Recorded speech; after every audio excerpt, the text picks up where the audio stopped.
Hey, welcome to WagerTalk. Scott Spreitzer here. Matt Holt, he is VP of Business Development at CG Technology, and UFC 222 takes place Saturday night on the Strip in Las Vegas, T-Mobile Arena. But what a weekend. Oh, my gosh.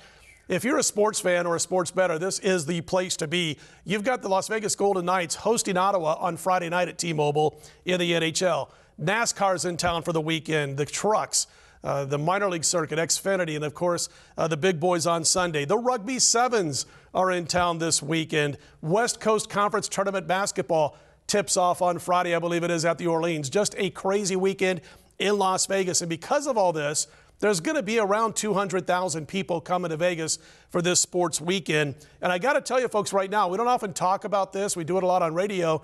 But when you are from out of state and you come to Nevada, you are now treated like a Nevada resident in your favorite sports book, and CGT has the best.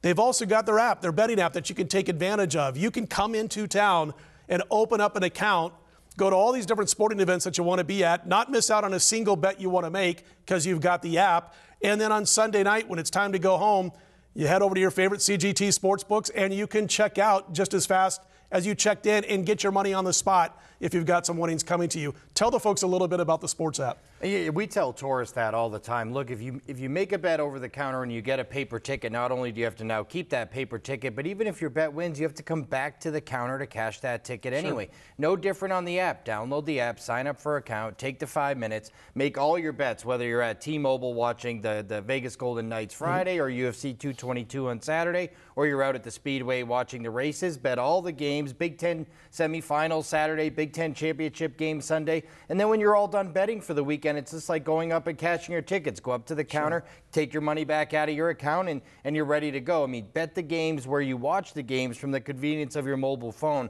That's how people bet in 2018. Quick question, because I don't know the answer to this. I really don't. I'm not just setting you up here. But I used to bet NASCAR heavily from 97 to about 2003, 2004. Guys like Micah Roberts, Fred Crespi came to town and made it almost impossible to find value. They were so good at what they did. Is there actual in-game matchup betting in NASCAR? No, there's not. And to be honest, the NASCAR demand in the last dropped 5 off years, big time. just fell off a cliff, really. And we'll do more handle this weekend when the race is in town than we do on the Daytona 500 even. Wow, that's crazy. All right, let's get to the subject at hand, which is UFC 222, big price on the main event. You've got a fight taken on short notice. You got Cyborg taking on Yana Kunitskaya, and the Russian normally fights at the bantamweight division.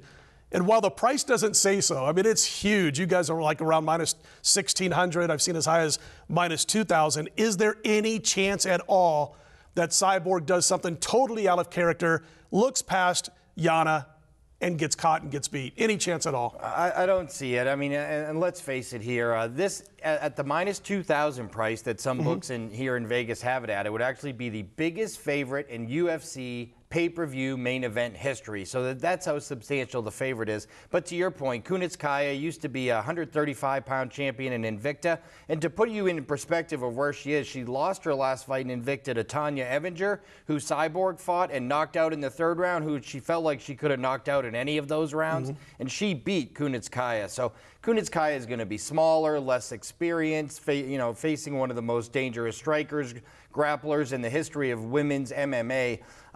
It's hard to see her winning this fight. Kudos to Cyborg and to Kunitskaya for saving this pay-per-view card, which really got devastated when Max Holloway pulled out. But it doesn't feel like the underdog has a shot here. Whenever we talk about dogs, we always say, what's the path to victory? Could she catch her with that one punch? Does she have one punch power? Or could she catch her in a submission? Here it feels like Kunitskaya plays right into Cyborg's strength and is going to be the smaller, less experienced fighter. Her nickname is Foxy for a reason. Just protect that face, Yana. You got to. That's a moneymaker. Not much of a resume for Yana. Cyborg's always prepared. I can't see even putting down fun money on Kunitskaya because I just don't see it coming home. Co-main event has a different look. You mentioned Max Holloway pulled out of this one. This was supposed to be a bout between Holloway and Frankie Edgar, but Holloway out due to injury. So in steps Brian Ortega, and I don't know, Matt, this looks like a very dangerous fight. Got to give credit for Edgar for taking this fight. Dangerous fight to me. It also looks like potential fight of the night status. Yeah, absolutely. And look, Frankie Edgar's turned into one of those guys. 7-8 in his last 8 fights in the UFC, 10-0 in his last 10 non-title fights in the UFC, but his last 4 title fights, 0-4.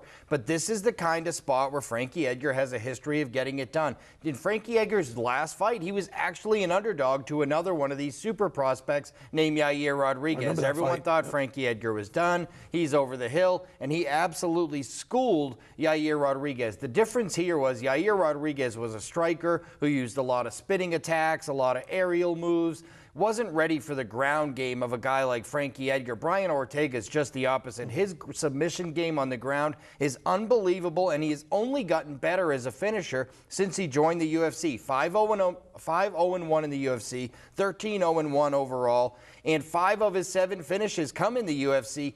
His all 5 wins by finish, 2 knockouts, 3 submissions. This guy is unbelievable. We saw what he did to Cub Swanson with the standing guillotine choke. And he gets better as the fight goes on. His cardio is amazing. He's really big for the featherweight division. This is going to be an interesting test for Frankie because you think Frankie's going to want to take him down and use that elite wrestling, but getting on the ground with a submission artist like Brian Ortega is a real risky proposition. I think Edgar is probably going to have to use that lateral movement and outstrike Ortega somehow. This is a really good fight, and it could go either way. Brian Ortega right now, our biggest liability on this card by far. It's not even close. That's why the line dropped already 30 cents down from -180 to -150 on Edgar. His submission holds are no joke at all. Ask him, Swanson. Yeah. I remember watching that fight, and a buddy of mine who he likes to bet UFC. That's all he bets. And he texted me at the time, and he goes, "I'd call you." He goes, "But I'm choking right now watching it on TV. It was so strong. It's so powerful." All right, that's and I think this has fight of the night status. I think this will be the fight of the night by the end of the night of 222. Co-main events out of the way. What are a couple of fights that Matt Holt's money is going to be on this week? First one's going to be Ketlen Vieira, -140 against Cat Zingano. Cat Zingano is the name here. Ketlen Vieira is probably unknown to most people. 9-0 in the 9-0 in her MMA career, 3-0 in the UFC. Submitted Sarah McMahon in her last fight. Sarah McMahon, former title challenger to Ronda Rousey. Look, Cat Zingano's only fought twice since 2015. Lost to Ronda Rousey, came back 18 months later, lost her next fight to Juliana Lima. She's had to deal with so many personal tragedies. Her husband committed suicide, but not fighting in 2 years and then trying to come back at this level is really tough, especially for a girl on a 2-fight win streak who's now 35 years old in Zingano. Ketlen Vieira, only 26 years old, trains at the same gym Jose Aldo did. Unbelievable, getting better and better with every single fight. I think this is her fight to lose. She's the fighter on the rise. Cat Zingano might be the name, but that's why this line is so much closer to a pick'em than maybe Ketlen Vieira -200. I went ahead and laid the 140 with Ketlen Vieira. And then I took +140 with CB Dalloway over Hector Lombard. I don't think there's ever been a more disappointing signing in the UFC than Hector Lombard. Former Bellator middleweight champion, was a devastating striker, Olympic-level judo practitioner. 3-6-1 in his 10 UFC fights. He's currently on a 4-fight losing streak, and the guys he lost to, Anthony Smith, who knocked out Lombard in his last fight, got knocked out in his next fight. Johnny Hendricks, who knocked out Lombard, got knocked out in 2 straight after that. Dan Henderson, who beat Lombard, retired after that. I mean, this is a guy who's losing to guys who aren't winning after they beat Hector Lombard. He's only been knocked out 3 times in his career, and all 3 of those happened in his last 4 fights. Let's face it, get to be 40 years old. The first thing that goes away in these big power guys is their chin. It seems to have gone away in Hector Lombard. CB Dalloway's had an injury-riddled career, so he hasn't been the most active guy, but he's been in there with Michael Bisping, Lyoto Machida. I mean, big names in the middleweight division. He's a natural middleweight. At +140, I think he's a really live dog. My favorite fight last week for betting purposes, and if you didn't get it early, you missed out, was Angela Hill. That was on Fox on 28. Yeah, from Pick'em to -165. Yeah, I mean, if you missed out early, you had to, but she ended up winning by decision easily. But I'm going to stick with the ladies. My favorite fight, I'm always glad to hear that I'm on the same fighter as you, is Vieira. I like Vieira this week at UFC 222. Hey, don't forget to follow Matt Holt on Twitter at Matthew Holt VP. He's got great information at the weigh-ins and beyond, right up until fight time. And even during the fights, you can follow him on Twitter and get some great information. Don't forget to subscribe to the YouTube channel and hit thumbs up if you like what you see. For Matt Holt, I'm Scott. We'll talk to you again next week. We are WagerTalk TV.